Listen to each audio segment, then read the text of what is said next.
El 20 de julio de 1810 fue el inicio de los sucesos que cambiaron la historia de Colombia. La historia nos dice que todo comenzó con un florero. Era viernes, 20 de julio y día de mercado, cuando un criollo fue a pedir prestado a un florero. Un acto en apariencia insignificante desató en un enfrentamiento entre criollos y españoles y culminó en la independencia de Colombia.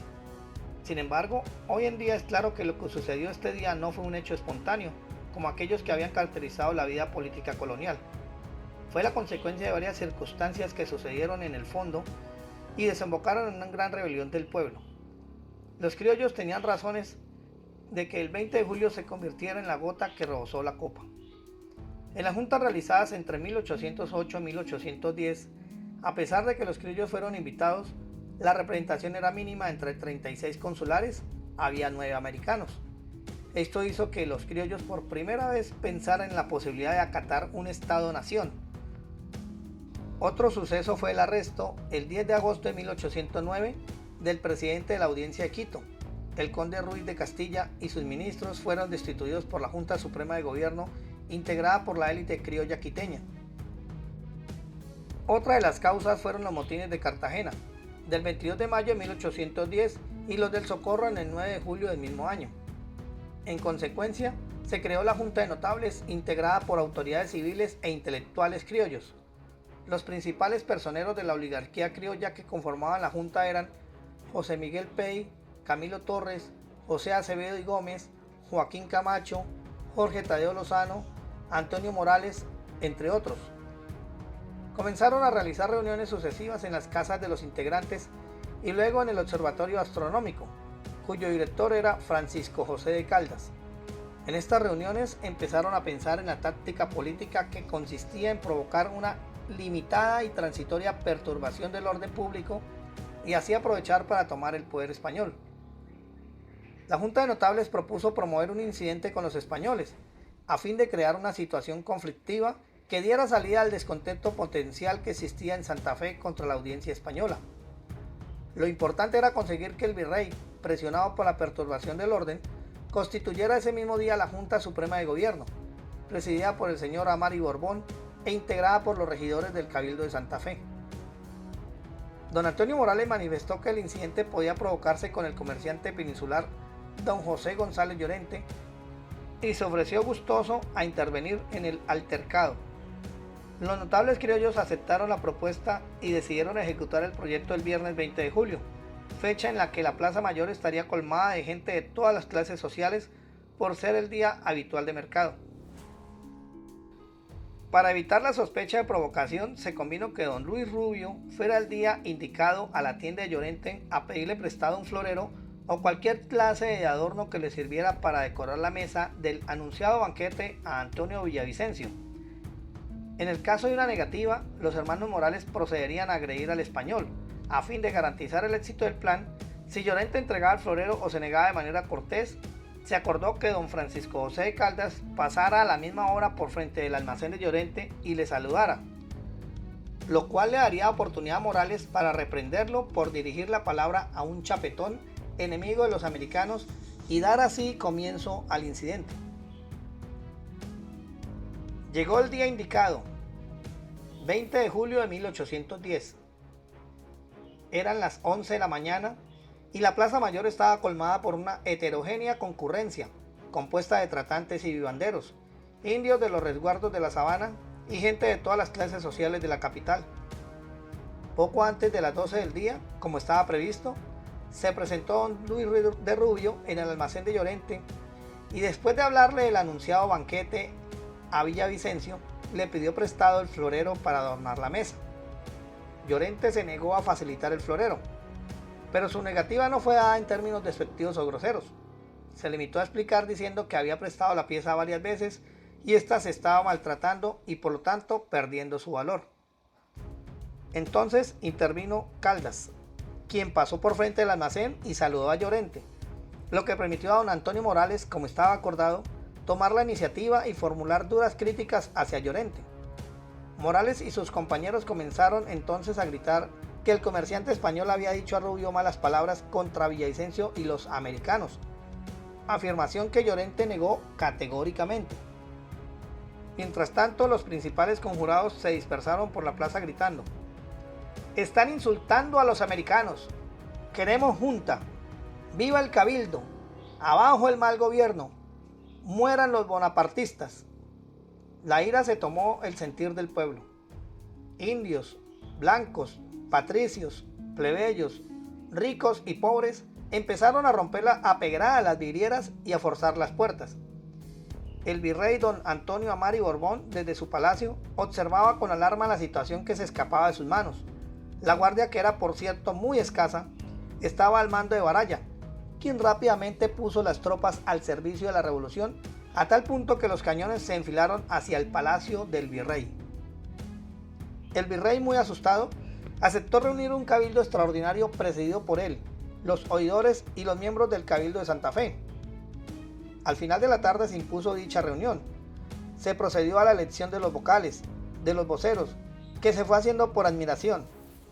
Desde el balcón de la casa se iban proponiendo nombres de todos los próceres y el pueblo los iba aclamando: Camilo Torres, Luis Caicedo y Flores, Joaquín Gutiérrez, José Miguel Pey, Fruto y Joaquín Gutiérrez, Sinforoso Mutis, Miguel Pombo, Luis Fernando Zuola, Pedro Gru, Andrés Rosillo, Antonio y Francisco Morales, Antonio Baraya. Hacia las 6 de la tarde, José Acevedo y Gómez lanza una arenga que le mereció el título de tribuno del pueblo, invitando a la gente a que se mantuviera en pie defendiendo lo que se estaba buscando. La arenga termina con unas palabras conocidas: «Si perdéis estos momentos de efervescencia y calor, si dejáis escapar esta ocasión única y feliz, antes de 12 horas seréis tratados como insurgentes. Ved los calabozos, los grillos y las cadenas que os esperan». Reunido el cabildo, se procedió a elegir una Junta Suprema de Gobierno, la cual se encargaría del gobierno, y se desconocía la autoridad del virrey. Al día siguiente el virrey fue puesto preso junto con la virreina. El pueblo se llevó al virrey a la gendarmería y a la virreina la llevaron en medio de insultos a la cárcel del divorcio, que era la cárcel de mujeres. Eso no fue bien visto por los miembros de la Junta Suprema de Gobierno. Consideraron que era una medida drástica, y por orden de Camilo Torres y de otros miembros de la Junta, fueron liberados y vueltos a palacio, pero ya estaban destituidos. El 15 de agosto son deportados primero a Cartagena y más tarde a España, acabando así con el virreinato. Una vez instalada la Junta Suprema, durante las horas finales de la tarde, la noche del 20 de julio y el amanecer del 21 de julio, se redactó el acta que se conoce con el nombre de Acta de la Independencia. En dicha acta se hace mención, entre otras cosas: se depositaba en la Junta Suprema del Gobierno del Reino, interinamente, mientras la misma Junta formaría la Constitución, que lograría afianzar la felicidad pública, contando con las nobles provincias a las que se le pedirán sus diputados. Este cuerpo formará el reglamento para elegirlas, y tanto este reglamento como la Constitución de Gobierno deberá formarse sobre las bases de la libertad e independencia, ligadas únicamente por un sistema federativo, cuya representación deberá residir en esta capital para que vele por la seguridad de la Nueva Granada. Se le empieza a quitar la autoridad al virrey y se le da a la Junta Suprema, que está compuesta por criollos, mientras se establece una constitución. Se habla por primera vez de una constitución. Se alcanza la felicidad pública. Se involucra a todo el pueblo, con diputados representativos. Se considera por primera vez las elecciones y se dan las bases de la libertad y de federalismo. En el acta se dice que protesta no abdicar los derechos imprescriptibles de la soberanía del pueblo en otra persona que la de su augusto y desgraciado monarca, don Fernando VII. Pedían que el rey viniera a gobernar entre ellos, algo que de antemano se sabía no podía hacer, puesto que estaba preso, y porque ni siquiera reinaba en España. Quedaba entonces el gobierno sujeto a la Suprema Junta de Regencia existente en la península y sobre la Constitución que se le daba al pueblo. El nexo con la Junta de Regencia fue discutido. Ahí se podía decir que no había un ánimo de independencia. Se dieron cuenta que de un momento a otro no podían romper los vínculos del pueblo con el monarca, considerado una víctima ante los ojos de la gente, por lo que había hecho el déspota Napoleón. El pobre Fernando VII vivía como un holgazán en su castillo, su padre y su madre en otro.